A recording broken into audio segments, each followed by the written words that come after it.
I'm Allie. Join me as I show you how to do this Iolite drop necklace. You're using peyote stitch and some gemstones to make this waterfall appearance with some beautiful Athena cast hanging down at the end.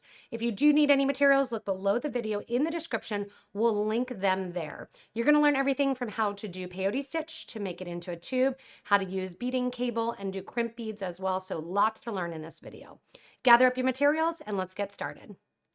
So to begin, the first thing that we're going to do is use some of my smoke dragon thread, and I'm using size 6 because I'm using some of these navy beads here. And I'm going to begin my tube for my fringe to hang down on. When you do this, you can decide to make your tube any single length that you want. I'm going to make sure I'm picking up an even number of beads. So I'm looking, and I almost pick up in collections of 2 because I want to do some even count peyote. So I have 8, 9, 10, 11, 12, 13, 14, 15, 16, 17, 18, 19, 20. 20 is going to be my tube length that I'm going to do, that I'm going to have that hang down from. You can make this much bigger if you want to, much longer. It's up to you. Now we're going to do a simple peyote stitch here. So we are bringing one extra bead. This is bead number 21. If you've never done peyote stitch, never fear, you'll be just fine. Pick up bead number 21, skip over bead number 20, and sew in to bead number 19. So we're turning our needle and thread, and we're working back towards that purple stop bead. As we do so, beads number 20 and 21 are going to lay right next to one another. See how that goes 2, 1. Next, we're going to pick up bead number 22. We're going to skip over bead number 18, and we're going to sew through bead number 17. Sewing through bead number 17, then we put on bead number 22. Bead number 23, skip over 16, sew through 15. So you can see we're always sewing through the odd count bead as we add a new one. In row number 1 that we put on, the first 20 beads, that was actually our first 2 rows of our peyote stitch. The reason I say that is because each row after we're going to add 10 beads. What we're doing as we add row 3 is we're establishing row 1 is going to sit right below row number 3 that we're adding, and row 2 is the one that we're sewing in coming out of. Add a bead, skip over the next one in line, and sew through the one after that. You're going to continue doing that each row, and when you get to the end, you're going to turn around and go the opposite direction. After this 3rd row, it becomes quite easy because everything's pretty much established to know which direction you're going and which beads you need to go through. I'm going to continue here doing my first row of my peyote stitch and add on my remaining beads onto my row. Once you add the last bead onto your row, you're going to be coming out right before your stop bead there through that last bead, bead number 1. Bead number 1 is the end of row 2, and we just completed row 3, adding on 10 new beads. I'm going to pick up my first bead for row number 4, and I'm going to sew through, going to the opposite direction. Now we're sewing away from that stop bead, all the beads that we added in row number 3. Add a bead, sew through that bead sticking up. So you've created these little voids where you're going to add a bead, sew through the next bead from row number 3. Add a 4th bead to the 4th row, sew through the bead from row number 3. So you can see how this progresses then as you go in and add the 4th row. The 4th row is going to sit right on top of the 2nd row. You're going to go down the whole way there, adding in your beads and your rows, and then we're going to continue with our peyote stitch. So once you have approximately, say, 16 rows, you can make it thicker if you want to do more rows than that. You're going to roll it over, and we're going to create a tube that we're going to hang beads down from. Now, how many rows long is going to be determined by how big you need that opening in the middle, what you're passing through. I'm doing regular beading wire, so I'll be able to pass through no problem. You want to make sure you have an even amount of rows, just like we did an even amount of beads. If you need to and you get kind of lost, you can count the top 2 of your rows here. So if you're building horizontally, you want to count the top 2 vertical rows. That's going to be the total number of rows that you have because you're counting every other bead or every other row. Again, I have 16 here, and what we're going to do is close this up. So I'm coming out of bead number 1 here at the end, basically, 1 row back, and I'm going to go to the opposite side. And you know that you have an even number because you have a bead out and a bead in, bead out, bead in as you go down the line here. I'm going to sew through that first bead on row number 1, and then I'm going to sew through the first bead on row number 16. So we're doing kind of I always think of this as like Frankenstein surgery, going from row number 16 back to row number 1.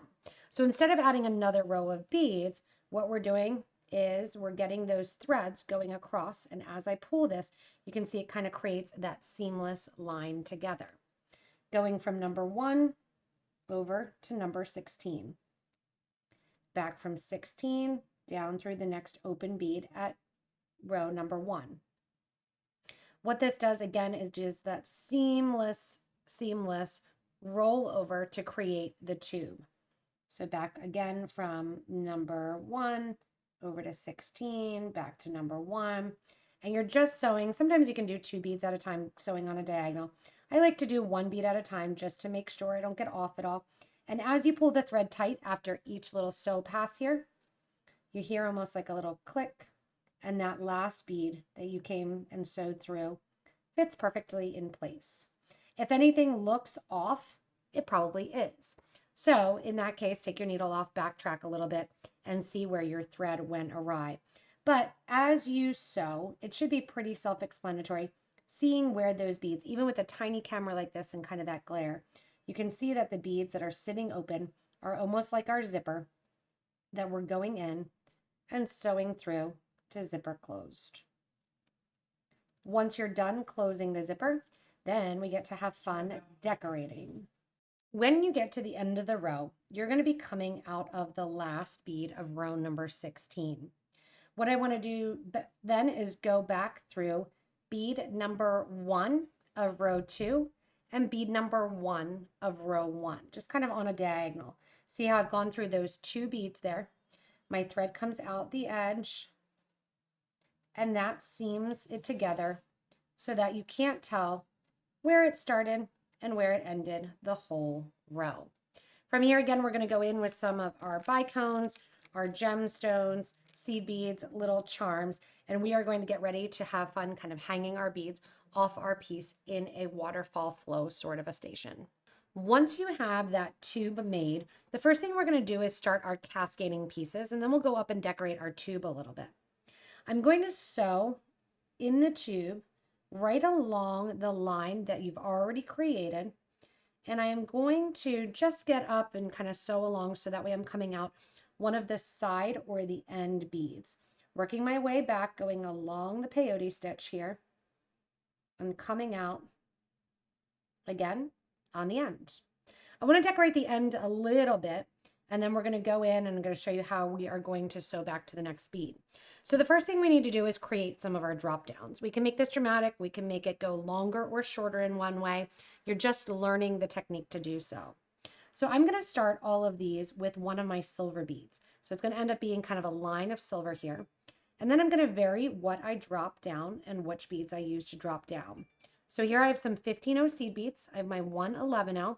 I have some beautiful Iolite gemstone pebbles, some fun Athena cast. These are called horn shell charms, and they're 7mm. Some 3mm bicones in the purple flare, and then some of my original delicas. There is a pattern that you can do that if you want to go in and really kind of make it systematic, you can. I want mine to be really fun and kind of funky, so I am going to make it more of a cluster than a pattern. I have 7, I'm going to do 8 here. I want to do another little silver. I'll do a crystal, a silver after the crystal. The reason I'm doing that is just to make it stand out a little bit more. I'll do some more of my 15s. And then let that drop down. See how I'm getting that little bit of fringe here. At the bottom, I'm going to make sure, I'm going to pull one of my delicas there. I'm going to make sure I have about 1, 2, 3, and 4 15 O's prior to using my little charm.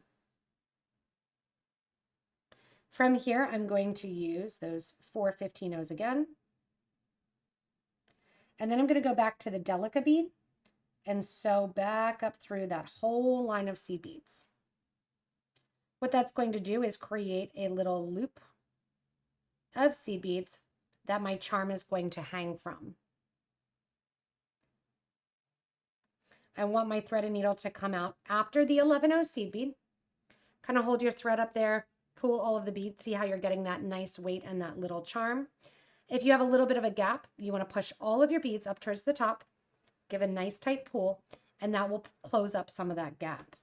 Now, how we're going to systematically do this is we are going to go back into the bead that our thread is currently coming out of, exit here, and we're going to do our next drop.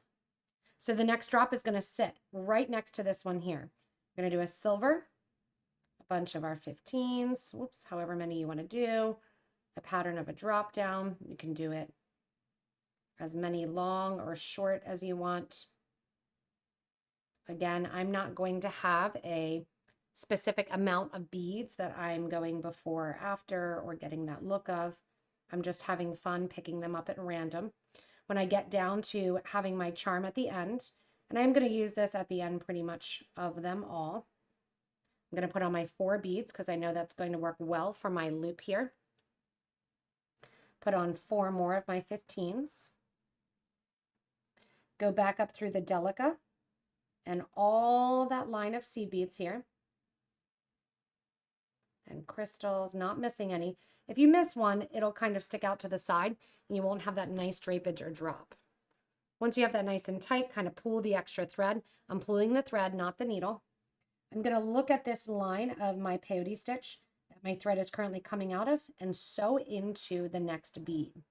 We are going to sew into the whole line of 10 beads from this row of our peyote stitch. When we come out, it's going to come out and add 1 more of our drop, and then we sew into the next bead. So I'm going to proceed here with all of my drops. I'm going to end up with more, all different lengths and distances here to create that first flow. So as you can see here, I have my line of my seed beads going right along that area. And I have my last little fringe piece on here. I'll lay this down so you can see how that fringe is hanging. And I started adding in those iolite beads. And I did not have any specific pattern or specific shape. I just kind of eyeballed next to it and made sure they weren't sitting exactly on top of each other. When I get to the end, just like I did at the beginning, my thread's coming out before or at the last bead here, and I'm going to wrap around the corner and go through the bead from the row above. When I go through the bead from the row above, I'm now set up with my fringe all hanging down, and I can go in and create a second row. Now, do you need to create a second row? Absolutely not. What I'm going to concentrate on is trying to fill in on a diagonal. I want a little bit of a flow, just like this older piece that's much more detailed and kind of designed. I want a little bit of a flow going up along the piece, so I have some of my iolite kind of sitting right along the front and top and getting those gemstones in before going back and making a full necklace out of it. I'm also going to do some silver as well and some of the crystals sitting towards the front. So how do you decide exactly where you're bringing your needle in and out of the design is up to you. But what I like to do is think about the fact that I'm going back along a strip of peyote here. Then when I come back, I'm going to go along the next strip, but I'm going to stop early. Turn around, go along the next strip, but stop early. Turn around, maybe only do 3 drops. Turn around, maybe only do 2 drops. I'm saying drops, but you don't have to do drops. You can just put on a bead, put a little cap there at the end, or feed and weave in between your beads. Here I am at the end, and what I'm going to do is coming out this different space here, I'm going to go in and do another cascading piece down a tiny bit. After 3 pieces of cascade, then I'm going to go in and start to sew some beads into place in the same method, using a seed bead, going in then, adding my crystal, adding a seed bead in front, and sewing into the next area. So I've gone in and added 1 more drop into my project. I'm sewing over into the next bead in that row of peyote. And now instead of doing a drop, which I'll do on the next one, I just want to show you how you can just add a little bit of a look if you want. I'm going to add a crystal, then an 11-0.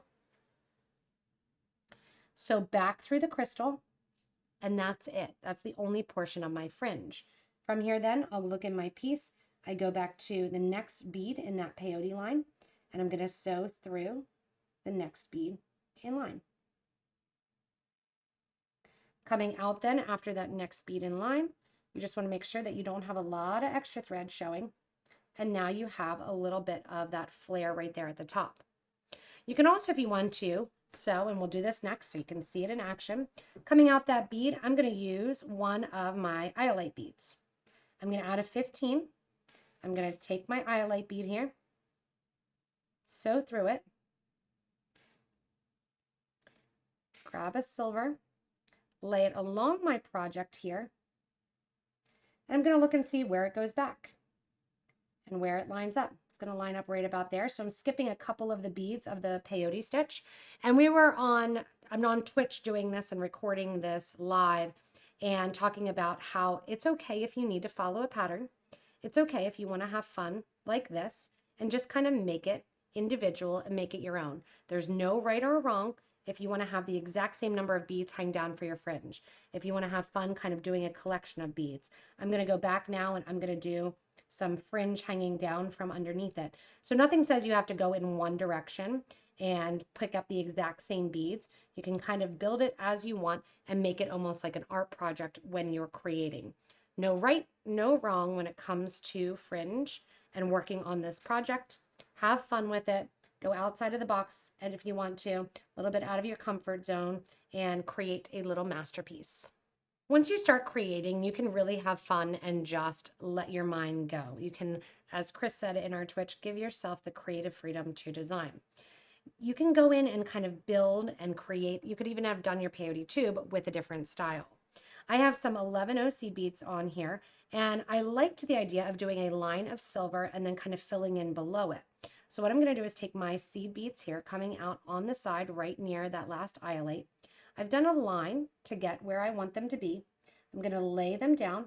I'm going to go next to it and go out through the peyote stitch, exactly where I think the thread will pull and have that line of seed beads. Now I can go in and decorate. You can, if you want to, also go back down that line just to secure it a little bit. But I'm going to go in here and decorate first by putting on a crystal, doing that silver at the end, going back through the crystal, and letting it lay down right underneath that diagonal line. So I'm going to work with that diagonal line now as basically my stopping line, or the line in the sand, the line in the peyote that we've drawn, to give myself the creative freedom to create underneath that line. Because of the weight too of the design in the fringe, it'll hold like that as we're going in and creating and moving and doing that motion. So look here, I'm going to pick a really pretty piece of iolite. I'll sew that on. I'll do some more fringe underneath there and continue to grow the piece. After we're done and we're satisfied with the look and the feel of our piece, that's when we're going to go in and I'm going to show you how to do just a basic strung piece with some beading wire, adding in and making sure that the drama stays to the front of the design. Once you've finished up going through and adding in those extra beads, you can see how mine, I kind of added in some right there, using that line almost as a stopping point, hung some beads down, and it just has a really nice flow to it. What I'm going to do is finish off my tube. So I'm going to bring my thread and needle back towards that starter bead, coming out after the piece is done.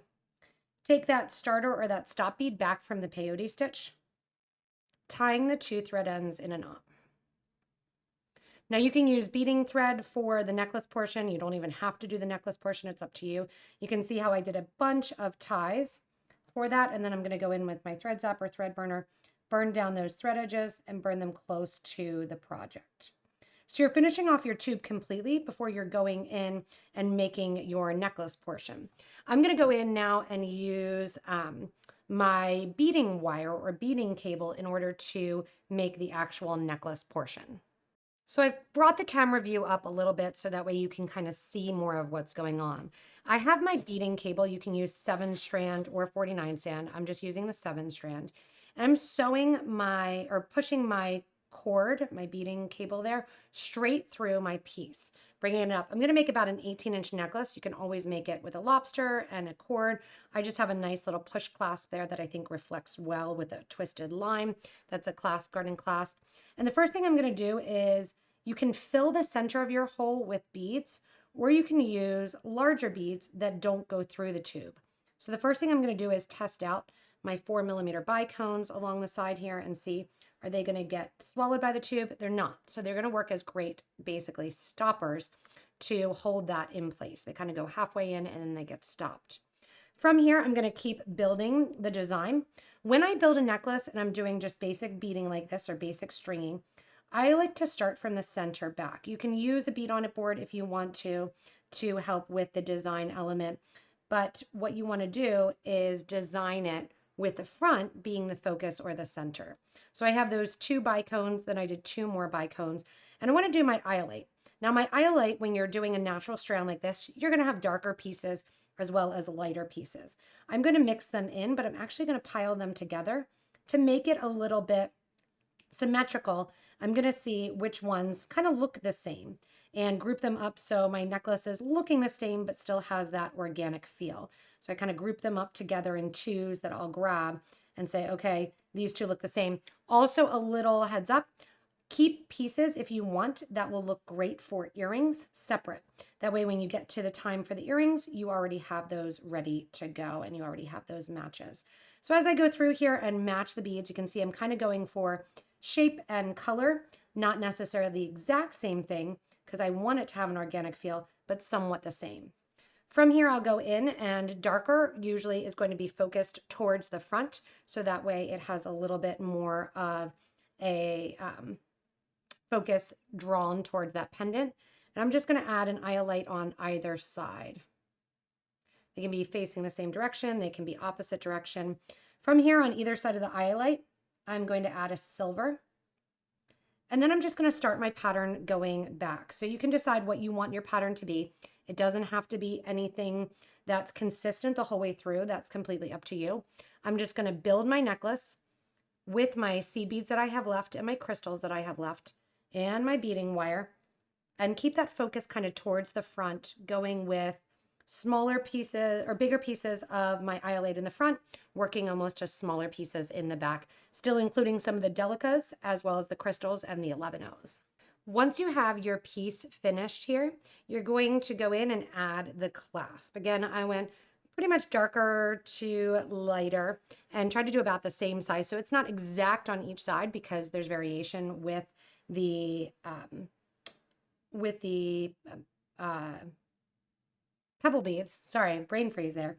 With the pebble beads, but you can totally make it match by kind of adding one that's a little bit bigger to one side, one that's smaller. I'm doing a flat crimp by just going in, using a 2x2 crimp bead, coming back through that crimp bead and one side of my clasp. And I don't need this to be super long because I cut my cord way longer than it needs to be, my beading cable here. So I'll keep the rest of it for a bracelet. I'm going in and I have the stopper right there. I'm going to bring it in closer so you can see this if you've never done crimping before. You want it to be close to the clasp, but not too close that it's rubbing right against the end. I also want to make sure that my beading cable, which has a nylon coating, is sitting side by side. So when I go in with the plier and do a flat crimp, just flattening it out, making sure that it's down both sides, that cord is running right next to one another and not crossed over. From here, I will feed my design, kind of holding it up, back through the cord end, or back through the beads here if you can. Sometimes you can get it back through, sometimes you can't. If you can't get it back through the beads, what you're going to do is just cut it short. I'm going to pull my beads down a little bit, try to get those through there. If you can kind of spin the beads generally, push them up. An 11-0 seed bead will fit through 0.014 millimeter of this cable, or 0.018. And then I'm going to cut it off after a couple beads.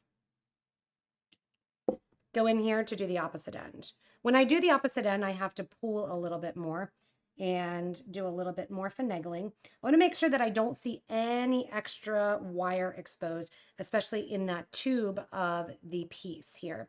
So I'm just kind of checking the piece, making sure, like right now the beads are down, that I don't have any extra wire exposed. It's all tight on there. I'm holding the crimp tube down next to the beads.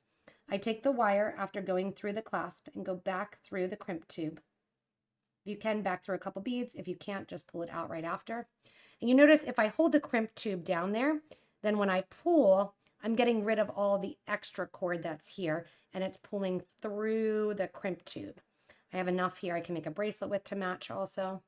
And I have enough extra of the Iolite to do so. Once I get it exactly where I want it to be, nice and tight against the clasp, but not too tight that it's rubbing. And also, I don't want to see a lot of extra beads here, pushing down the crimp, pulling on the wire. I'm going to go in with my needle nose plier and do a flat crimp. You can use crimp covers if you want to make it look rounded at the end. It's kind of up to you. Once you have that, you're going in with your wire cutter and just cutting as close as you can to the end of the project to finish up your waterfall pendant. So easy and so simple to create and to play with those tubes. You can do lots of designs, earrings, stacking them up this way so it falls down as well. You can do full necklaces and have that tube curve in sections and do multiples. Lots and lots of variations on that design. Thanks so much for joining me creating this Iolite drop necklace. Obviously, you can make it with any gemstone or any beads that you want. We have some amazing check glass collections you could even hang down, and tons of little Athena cast pieces to hang down as well. Remember, if you do need any supplies, go ahead and look below the video in the description. There'll be links to get back to our website. If you want to switch it up, we would love to see you post your photos in our Facebook group for beading and jewelry making. Thanks so much for watching, and stay tuned for more inspirational designs.